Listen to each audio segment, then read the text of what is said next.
GT Holidays, South India's #1 travel brand. Govi, a vernacular edutech brand, skilling everyone everywhere. Same thing with Bhai. When I heard that I was not able to see his body being cremated, I was in US and it was COVID time and everything, right? I was trying to come here, get to India. So his body was cremated before that. And I felt so bad. I remember going to my closet and crying, Then I cannot tell you what that picture has caused, the kind of trauma, the kind of pain, Yeah. Every time that picture comes to my mind, I feel so much anguish. I came after a lot of prayers, right? Because Mama had a first baby as a son, right? And then he passed away after 1.5 years. So she always craved having a son. Bhai's death happened, and that too with such a tremendous intensity, right?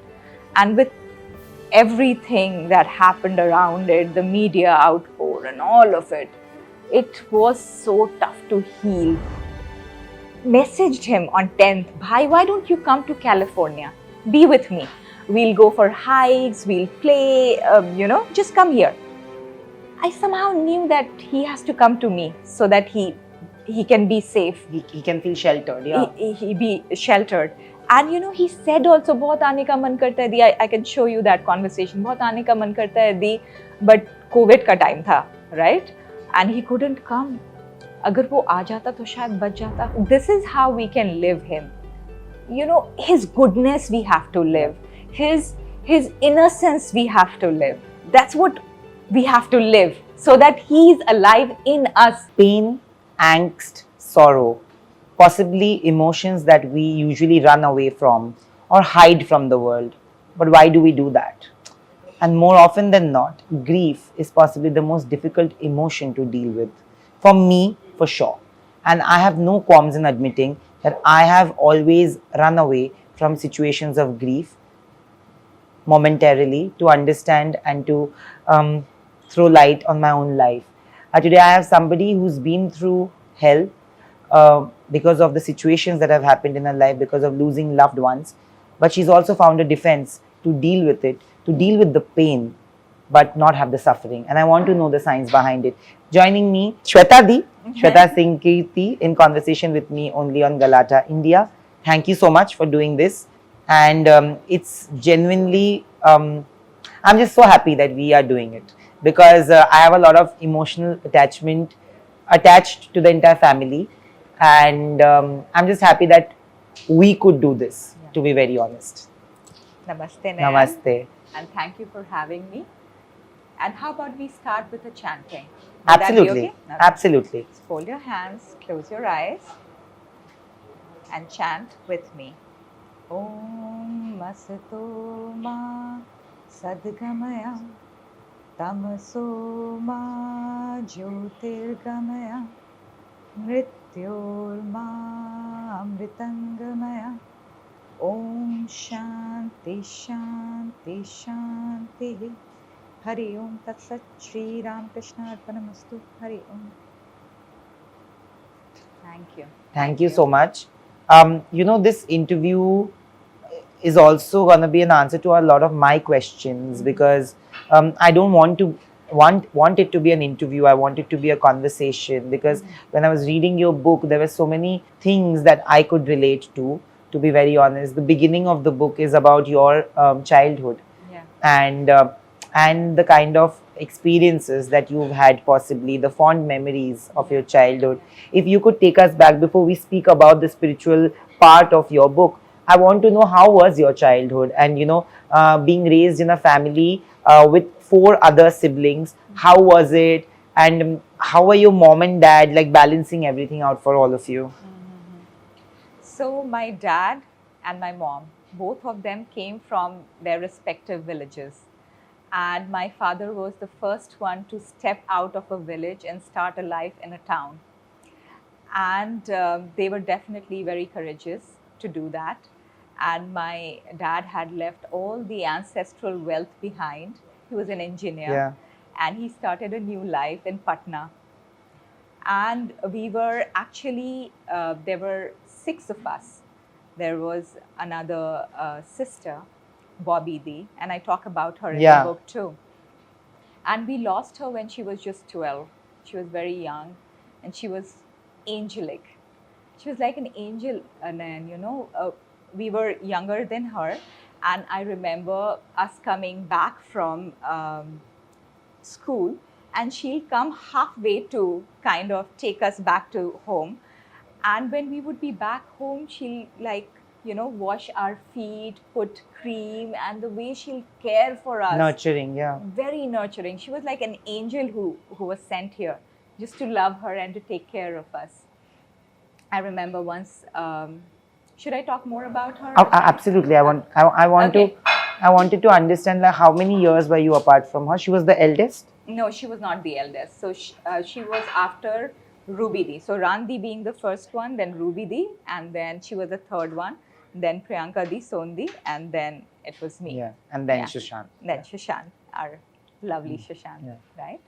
So I remember one incident when I was playing in the kitchen somewhere, and I had dropped this oil can, and it was a huge oil can, so a lot of oil got spilled, right? And I got really scared, right? And I ran to the terrace, like my sister, so Bobby Dee, she told me, go and hide, I'll take the blame for this. And when Mama came, she was like, okay, it got dropped by me, and she was getting scolded by Mama. So I was just hardly, I don't know, very young at that time. But when I listened to Mama scolding her, and, this integrity kind of. So you actually took the blame then? Yeah. So I came down and I was like, Mama, it was not Bobby Dee, it was me that, did this mischief. And sorry about that. But then Bobby Dee was like, why did you come when I had already taken the scolding? Why did you come? And, you didn't have to. So she was like that, she would have taken other person's blame just to save other people. How did you lose her, if I may ask? So she was in school at that time, and then, while playing, something happened and she fell in the well, and, then she was taken out, and again, her body rolled, and again she fell. She was playing in the school at that time. But I want to understand this, that when you speak about your mom's influence, it's so surreal that I'm speaking to you about your mom. I remember this conversation. So Sushant and I have known each other since 2015, and I have amazingly fond memories of him. When he used to stay in that Malad house, I used to visit him and be endlessly there with him. It was never like a journalist actor equation. It was always like a brother. And a lot of people actually told me in a few pictures that you guys look a little alike and stuff like that. And I feel like I take pride in that. I remember in my conversations also, he has spoken very fondly about his mom's influence in his life. He was possibly the closest to his mom, and then the next was you, always in the family, because I've always heard about, for the longest time I actually only knew that you were his only sister, like I told you, and we've had fond conversations although we didn't know each other. What was the impact that your mom had on your life, and of course everybody else's life, because she was a really strong woman? She was a very strong woman. She was one of the brilliant person in her own family, and she didn't get an opportunity to finish her college, but she was one of the most brilliant in her. So she belongs to an island called Borneo. Okay. And for her, she finished her school till 10th grade, and to continue her education she had to kind of come out of that island and go somewhere, and it was not possible for a female to do that at that point of time. But yeah, she was very intelligent, and she made sure the only purpose of her life was to give the best of education to her children. So That's she true. had that clarity, and what she made us believe was that sky was the limit. There was nothing that was impossible. We could we could achieve anything we wanted to achieve. We could be anything we wanted to be. And it was her. She motivated us so much, and she told that hard work is the only way you're gonna get anything. So keep at it. You know, then whatever I did because I wanted to bring smile on her face. It's the exact same thing that Sushant had told me.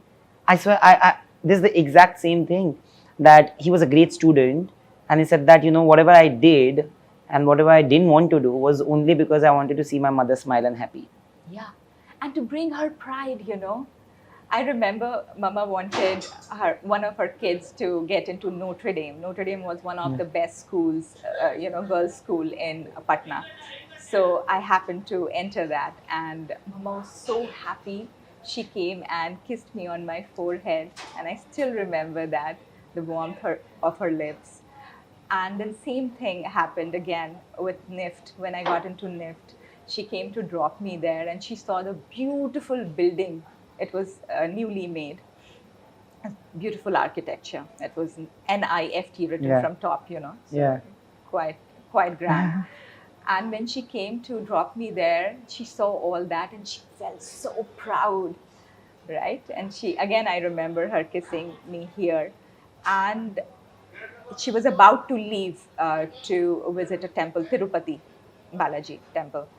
And Dad and Mom were leaving me. Like, they dropped me to NIFT Chennai, and then they were leaving me for good. Like, you know, they would have gone back to Patna after that. But, you know, Nayan, while she was leaving, I got very emotional because, you know, that separation angst. And I was so close to her that anywhere I would go out of station, I would always carry her sari with me so that I could smell that, you know, feel close you wrote to that her, in your book. Just the smell of her. And then she was leaving me there, right? I felt like crying. But then when I got emotional, Dad was like, you know, he gestured me from there, don't cry, because she'll also get emotional. She'll also feel, the pain, right? So I didn't cry at that time. And, you know, Nayan, that was the last time I was actually seeing her. That after that, I never saw her in 2000. That was 2002 June, and 2002 December she passed away. Never got to see her after that. And, you know, it happened so because I was in Chennai and my exams were going on. Nobody, like, they told me that Mama is not keeping well, she's in coma, but you finish your exams and then come. So I didn't even get to say bye to her. I didn't see her body being taken away and burnt and all that, cremated. So I was not able to say, like, last goodbye. And somehow when you don't get to do that, somehow something you there's a think trauma. That, you think that they're still there, right? You don't say. But then I always ask to myself that even if I would have seen the body being cremated, would I have been okay? Same thing with Bhai. When I heard that, I was not able to see his body being cremated. I was in US and it was COVID time and everything, right? I was trying to come here, get to India. So his body was cremated before that. And I felt so bad. I remember going to my closet and crying, you know, that I wasn't able to say goodbye to him, last goodbye, right?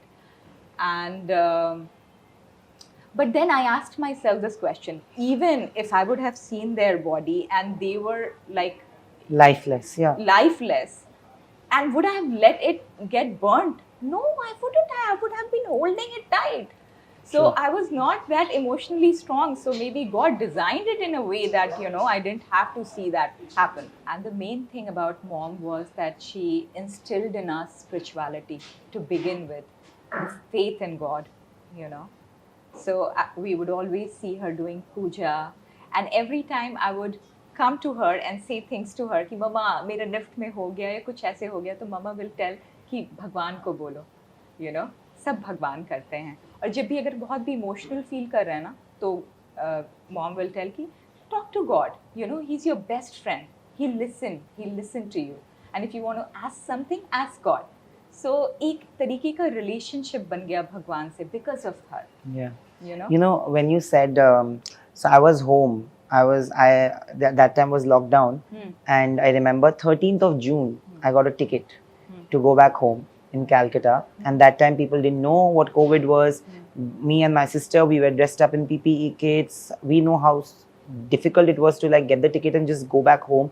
And the moment we reached, we were so relieved. And I remember this very vividly, that 14th June. So Bhavna, my friend, we were working together.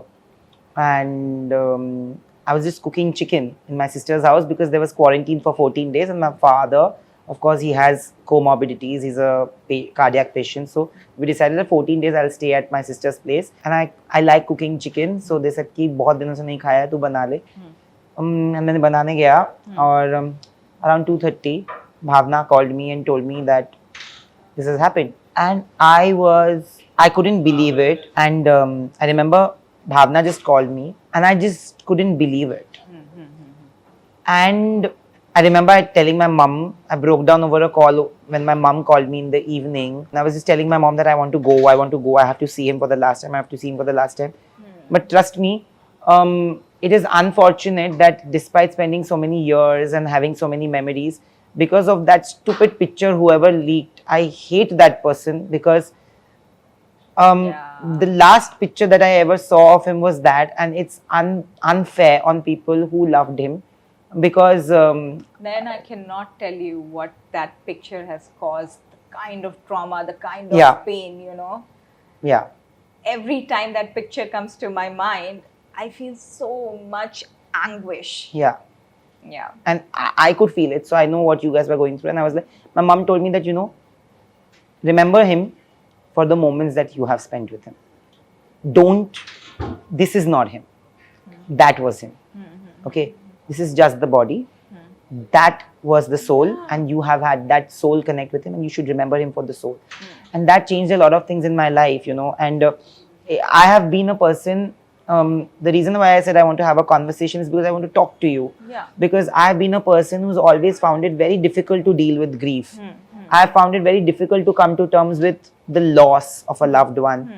And when you talk about your mom, there was this moment when I was interviewing Sushant in his house, Little Heights house. And it was for the success of MS Dhoni because MS Dhoni had done really well at that point. And our interview was over, Shweta Di. We were sitting.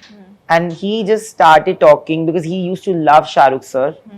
And he just brought back a memory of Shah Rukh sir that, you know, Shah Rukh sir had got his first Filmfare award and he thanked his mum and said that I am here for my mother and my mother always wanted to see me like this and it's so unfortunate that she's not even here, so this is for you. And he looks at heaven and the sky.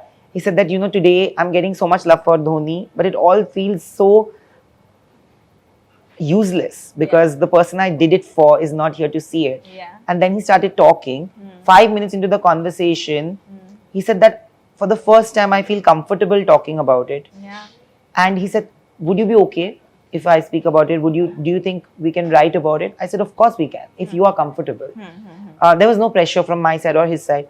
And then what happened is we had a conversation which was emotional, which was him being at his most vulnerable, Sushant being in a position where most people around him has never seen him in because he's always had a very tough exterior. And I saw him cry like a baby, where he spoke about how he also couldn't be there when his mom passed away, how he regrets not spending enough time, how he regrets that the last phone call that he had with his mom, where his mom said that, why don't you come home?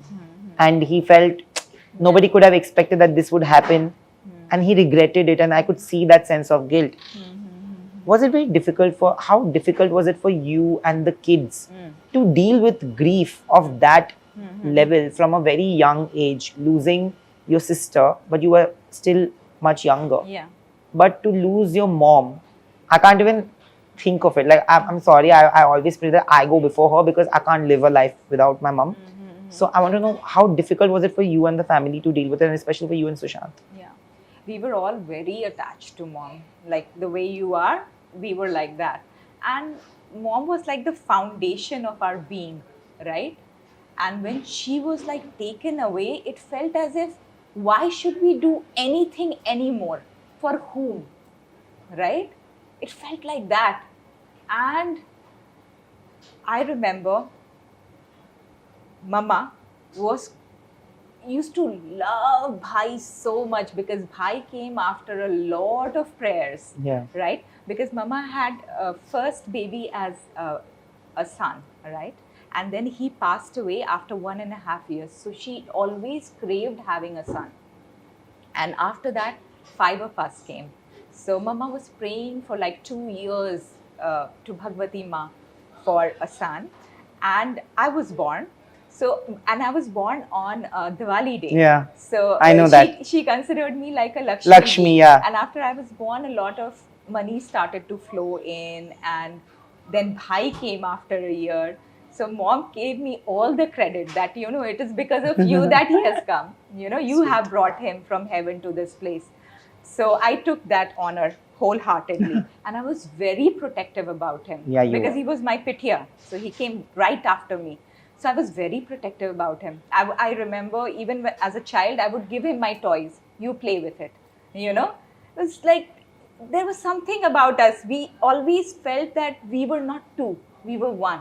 Because just 1 year apart, no, we would do everything together. Everything from eating to playing to sleeping to doing all kind of mischiefs when everybody else is sleeping.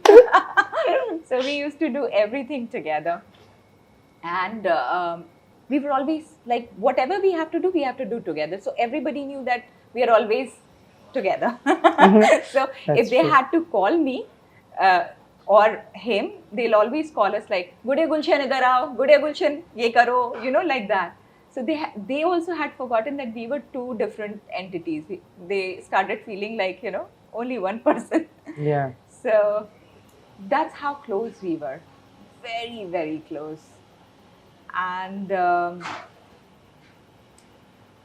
imagine losing a person like that. You know, because your first 7 years are your formational year, right? You are in a theta state. So whatever you are doing, like it's so integral to you. So Bhai and I were not different. We were one. Right? And we were so sheltered by our elders because we were the youngest. तो हम लोग बस बदमाशी करते रहते थे. हम लोग अपने ही एक दुनिया में रहते थे. We never got socially conditioned. Like ऐसे behave करो, ये करो, वो करो. No. क्योंकि दीदी लोग सारे जो ऊपर थे, उन्हें वो सब करना पड़ गया. You know, कोई neighbor आ रहे हैं, तो कैसे बैठना है, उनसे बात करना है and all that. We were always in our own world, yeah. You know, doing badmashi, doing our own thing. So we kind of stayed untouched by the social conditioning as such, you know. And I feel that kept us very pure. I still don't know how to, you know, behave in a social situation. But that's the best part. Yeah. Not conforming to any norms. I don't think Sushant also ever did that. Yeah. That's why yeah. he was different and he was lovely and he was special. Yeah. So he was introvert, very shy, very sweet. At times when he would talk, people will be like, "Oh, तुम बात भी करते हो?" Like that. बहुत प्यारा था. और उसकी प्योरिटी उसके आईज के ट्विंकल में दिखती और उसके क्यूट से स्माइल में दिखती.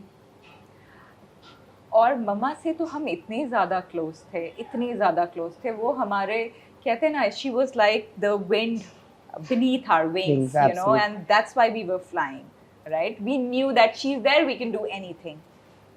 And then she was taken away, right? Because she used to pray for us and do everything for us. She lived for us. And then she was gone all of a sudden. I remember, you know, I still remember how I would go to Nift's terrace and then I would cry. I'll bang my chest and I'll try to cry, howl and cry, so that grief can leave me. It was very, very, very difficult. It could like come anytime, you know, I'm doing something and all of a sudden mama's, you know, memories will come back and it would be like, is mama not there anymore? I'll never see her. Will I never lie down on her lap again? Will she never put her aanchal on me again? It will never happen. It will never come to pass. And you know, because mama was taken away, it felt that no memories can be recreated because Patna ka house was not Patna ka house anymore. And mama is not in the kitchen, mama is not in the puja room. So same that feel ही नहीं होता था. मुझे जाने का भी मन नहीं करता था वापस वहाँ. That's what exactly he said. That he also didn't feel like going back. Yeah, because itna zyada memory would come back, no? So, but yeah, death is death, and it takes time to heal from it, but we have to heal. And I was in the process of healing from mom's death itself, but then again, Bhai's death happened, and that too with such such a tremendous intensity, Yeah. right? And with everything that happened around it, the media outpour and all of it, it was so tough to heal. Imagine if you met with an accident, you have wounds, and if somebody keeps scratching that wound, True. how would you feel? True. Right? I felt the same. So you know what I did? Because I knew I had to kind of heal from it. Otherwise, I won't be able to survive. Because when your gene pool is taken away from you, he was my gene, right? When that is taken away from you, you feel that it has come to your own survival. You feel like, okay, now it's impossible to survive, sustain. It's very basic. It's in in our scriptures, it's called as rag, dvesh, abhinivesh. Abhinivesh being the major major problem. We are very attached to survival instinct. We want to survive no matter what. We want to survive, and it came to the survival. When something like this happens, it actually comes to your own survival. To deal with the grief, what I did was I went for this month-long solitary retreat. It was June of 2021. After a year. After a year. Because, a lot of things started happening after the death of our brother, right? So, a lot of media, a lot of news around it, and a lot of people started calling, and they were also feeling the pain. They were depressed, and instead of healing my own self, I was mostly trying to Heal kind others of around counsel around and all that, and I was not getting that time and that bandwidth to heal. So I made it a point that I'm going to take 1 month completely off from every engagement that I was busy in, and I'm going to go for a solitary retreat. Okay, so I made an appointment with Land of Calm Abiding. I explained them what was going on, and I told them how important it is for me to come for a retreat, and they kind of agreed to it. It was a Buddhist hermitage. It is a Buddhist hermitage. I often go there now. So it's like 560 acres of land in California hills, and there are only 4 to 5 cabins there, and one cabin was given to me. So for 1 month, I didn't get to see anybody. I didn't get to talk to anybody. You could have had your phone on you, but there was no network. So you could use it for like studying and for listening to, your spiritual talks and stuff. So I did that. Day in and day out, I sat and meditated. Somehow I feel that this confidence came to me because of Mama, because of our upbringing, where Mama had instilled it in us that there is God. And if you try hard, you can find God. Yeah. So, I had started my spiritual journey long back itself, but this was like a deep dive, right? I was like, okay, this grief is there, and our scriptures tell us that we are not this identity. We are not this body mind. We are the awareness. We are, like God. So definitely it is possible to heal from this grief.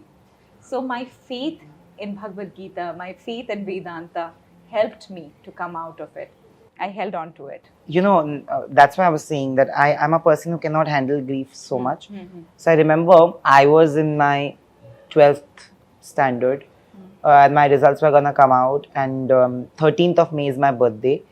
15th of May, my dog passed away suddenly, and he didn't have any illness or anything. I was just going for an event, and I get to know in the middle of the event that my dog has passed away. And my brother told me that mom is uncontrollably crying, and if you cry, she will get hurt more, and she will cry more, and it will be difficult for us to handle her. So you can't cry. I didn't cry.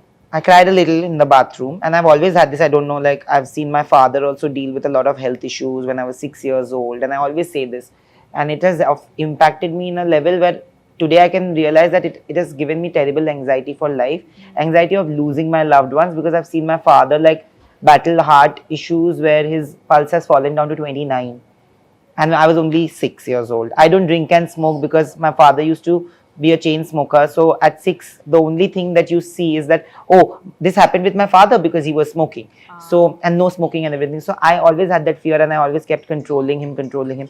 Like my father has been the coolest dad to me, but I've been the strictest son to my father until date. I would be very strict with him. I went back home during COVID because I knew that the only person who can control him and my brother would be me. And I wanted everybody safe. Touch wood, everybody is. But you know, the fact is that I couldn't cry when my dog passed away. 3 months later, when we went to when we went to my dog's grave, like when we went to the place where we buried him, it was, nobody could control me. And I had to let it out of my system. All the bottled up grief. And you know, grief, this is so weird that grief is possibly the most difficult emotion, but also grief is an emotion that always comes with a lot of guilt. The guilt of not having spent enough time, not having that last goodbye, not having a lot of guilt. It could be anything. Like for you, it was like that you couldn't meet your mom and you couldn't meet Sushant. For me, it was the same, that I couldn't cry, and I don't know what I could have done it differently. Could I have saved him? Could I have not saved my dog? Same happened with my nani, and my nani I was just feeding her water and she passed away, and that impacted me somewhere else. I will tell you about that because it's a different conversation again.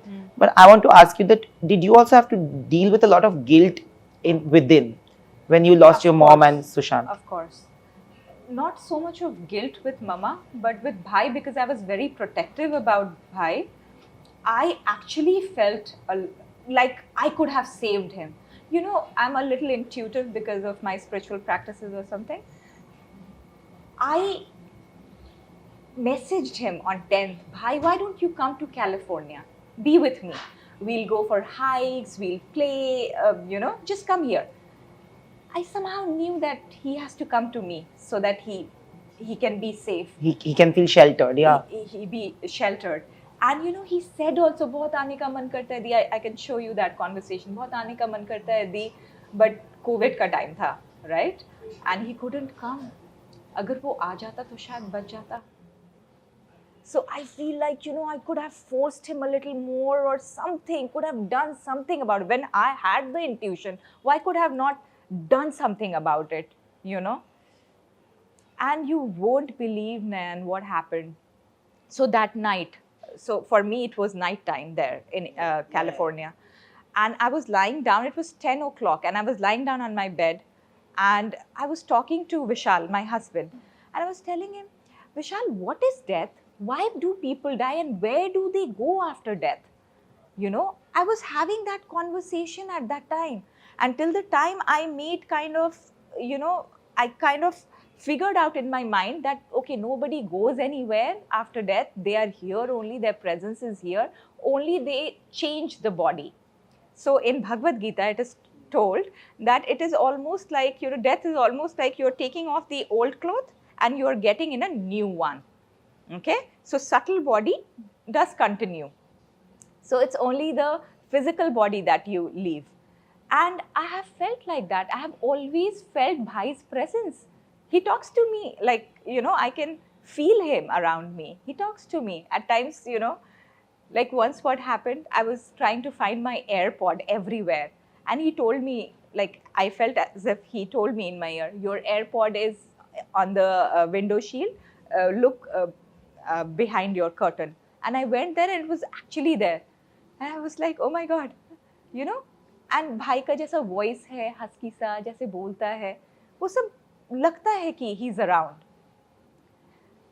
तो देखो कोई जाता नहीं है कहीं. It's just that, you know, we feel that, oh, now I won't be able to touch them, see their beautiful smile.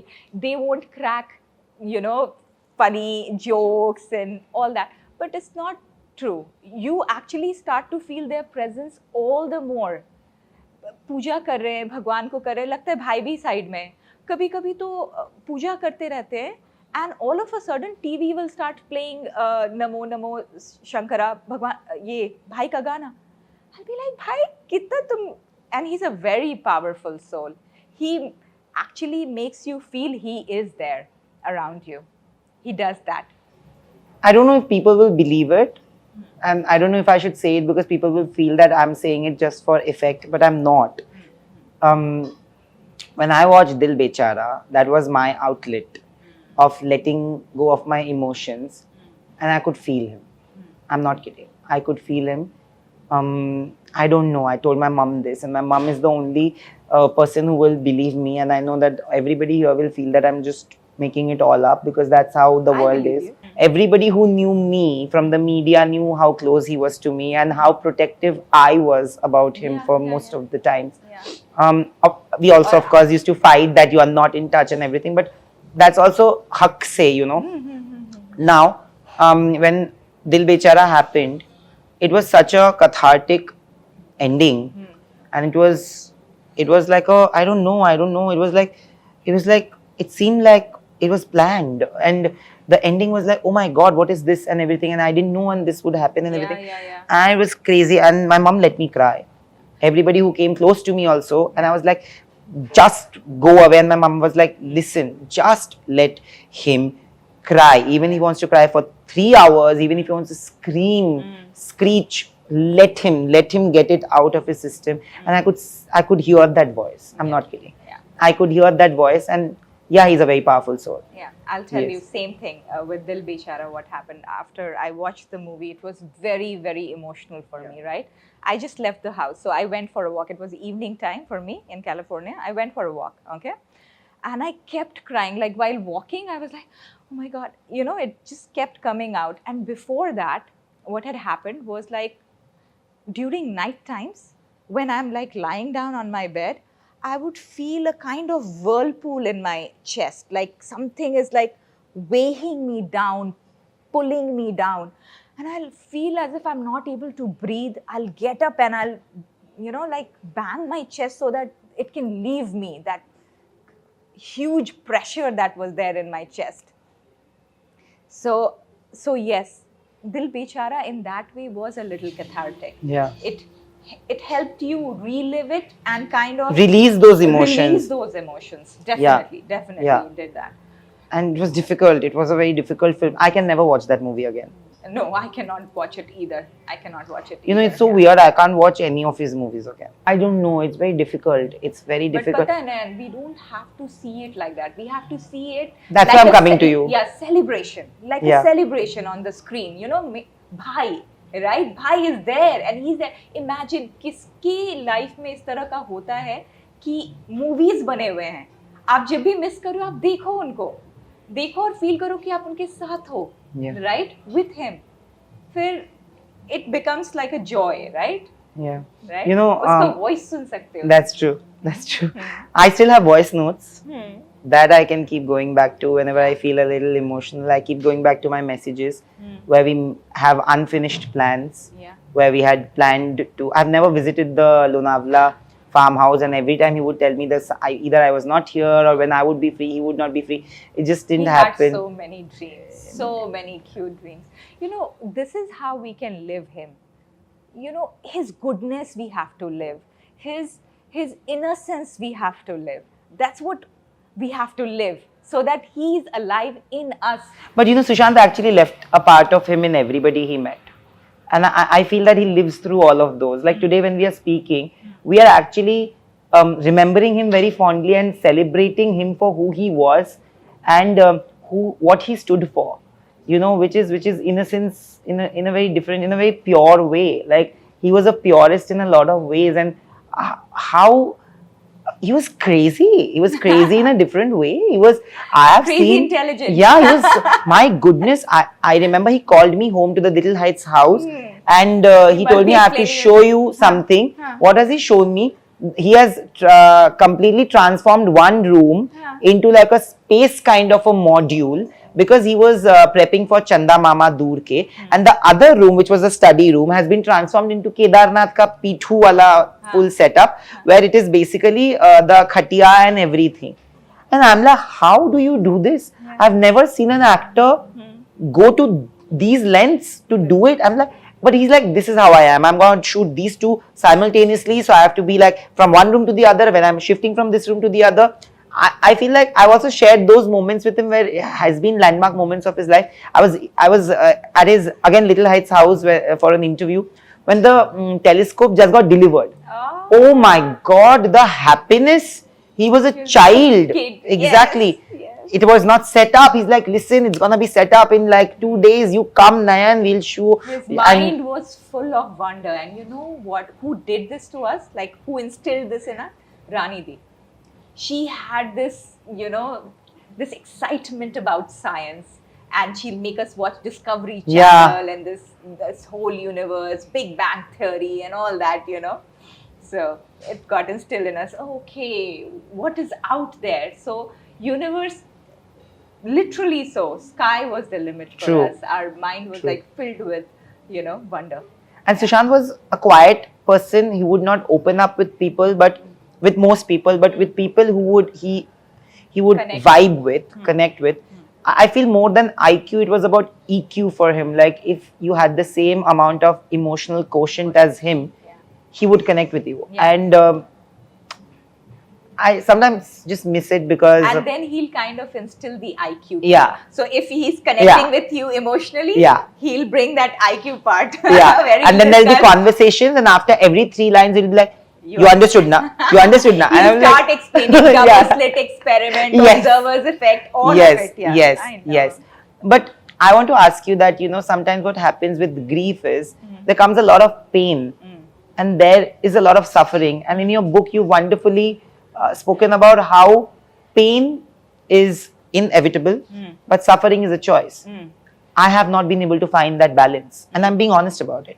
I feel like I'm always suffering when I'm in pain. And there are many out there, like most of us out there are actually people who have not been able to distinguish between pain and suffering and defense for both, and should be different. I didn't even know it should be different.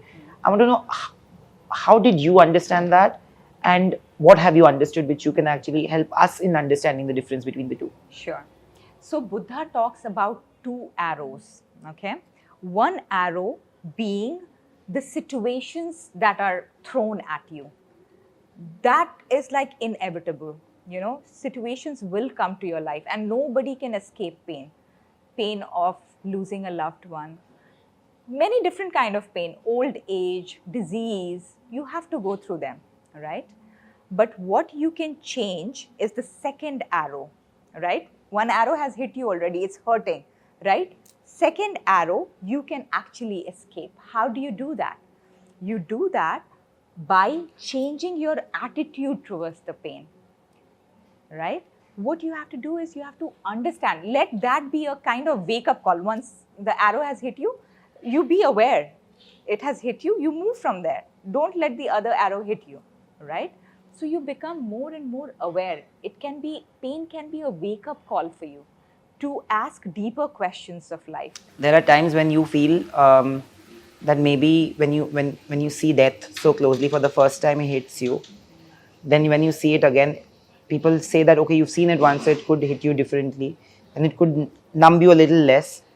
And then more and more with age, you become like at least adjusted to the idea of dealing with it. But it has not happened in my case, and I don't think it has happened with you also, because when your sister passed away, I don't think that experience really helped in calming you down during your mom's death, and neither did that help you calm yourself down during your brother's death. So how do you prepare yourself to even face? So basically what happens when you see death, you become, okay, a few people, they close down, okay? They build walls around their heart so that they cannot feel emotions and all. But a few people, I feel for them, actually they become more vulnerable. They become more open. So, because that is the part of healing. That is the part of healing. That's a good thing. You have to let the emotions come and stay there, mindful, be mindful with them. Okay, when these emotions are coming up, brimming up, be mindful with them. Be patient. इसीलिए scriptures में जो spiritual साधक होता है ना, उनको धीरा कहा जाता है. Dhira, the patient one, who sits and who watches everything that has to come up. But finally, I would like to, ask you this: that dealing with pain, dealing with grief, dealing with death, has been such a difficult process for everybody in the family, including you. You have found a way or a defense to find a way to not reduce the pain, but of course the suffering of behind the pain. Has it happened with everybody in the family? Has Sushant's dad, uncle, and other sisters and other family members been able to deal with it, or are they still healing from that process? So look, all of us in the family are spiritual, but we are all dealing with it in our own ways, different ways. Okay. Dad went through a bypass surgery like 2 years back after the death of Bhai. Then Didi, my eldest sister, Rani Di, I'm the closest to her. She's very, very spiritual. She went through angioplasty, so her arteries got blocked, and stents were put in. Imagine we talk about this broken heart syndrome, right? It actually happened to my family. And imagine, having lost my brother, seeing my dad and my Didi go through that, how would I have felt? It produced so much of anxiety in me, so much of I wanted to hold on to them deeply, that nothing should happen to them, right? I kept using my mantra and tying them around my daddy and my sister. It is a process, Nayan. This whole healing is a process. And the grief, it comes in waves. It's not like today I'm healed. No, it might come back later. Okay? It's just that the knowledge of spirituality, the knowledge of Vedanta, that helps big deal. That, I am the awareness in which all of this is rising. I am not this Shweta, this person who is feeling this much of pain. Only when you know that, you'll be very loving towards Shweta. You can show that love that this Shweta needs at that time. Yeah. And that is when you can actually love everyone unconditionally. Otherwise, what we call love is not love, it's attachment. It's like expectation and trying to hold on to them. You are attached to them. You want them for your own good. You don't love them really. Yeah. So love is very different. It's unconditional. It's like when you want just good for them, no matter what happens to this body, mind, this identity, you'll be like, no, it's okay. It's good for you, na? Let it happen. Let it come to pass. Like that. But has everybody not everyone. Of course, they are dealing with it. Yeah. But I want to tell you that this has been an enlightening conversation for me. I would not call it an interview because it was a very therapeutic conversation. Possibly it brought out a lot of my own inner fears, my own inner angst out, because I really wanted to have that conversation with somebody who would understand rather than judge my reaction to it. About Sushant, I'll just say that I think he was always a brother. He will remain a brother, whether he's here or not. He's here inside. Yes. And I just know this, that no matter what people say, my mother has told me one thing, that it doesn't matter, because eventually what was between me and him has gone halfway with him, and the half remains with me very, very in a very special corner of my heart. And today that special door opened because of you. And it will be very few moments in my life where that door, I would let anybody get into that part of my heart, because I hold it very sacred to my heart and to my body. And but thank you for this conversation, and I am glad that I could have this conversation with you because it helped me have a conversation with myself. Yes, wonderful. Thank you. Wonderful. You're a very pure soul, Nayan. Very pure soul. Keep your heart always open like this. Okay, never close it for the world. Okay. Yeah. You will always get all these kind of trolls and all. They are dealing with their own problems in that way. Okay. Remember, you know yourself, right? You have to be true to your conscience. That's all. Okay. Yeah, absolutely. Thank you so much for this. Thank you. Thank you, Nayan. It was lovely. GT Holidays, South India's #1 travel brand. Govi, a vernacular edutech brand, skilling everyone everywhere.